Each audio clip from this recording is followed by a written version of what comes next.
ये बारिश हुई है हमारे गांव में बहुत ज़्यादा माशाल्लाह, अल्लाह के फजल करम के साथ बहुत ज़्यादा बारिश हुई है। ये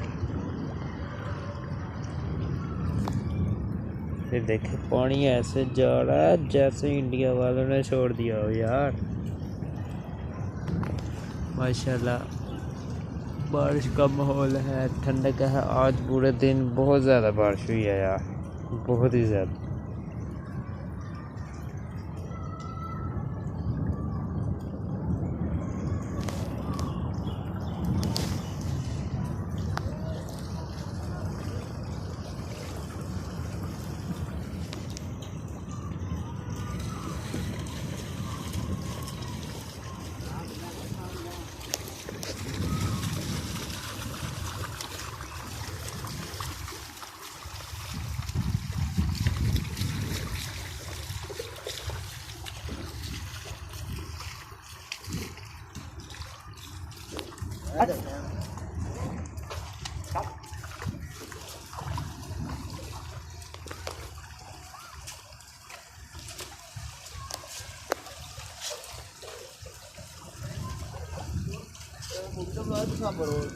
है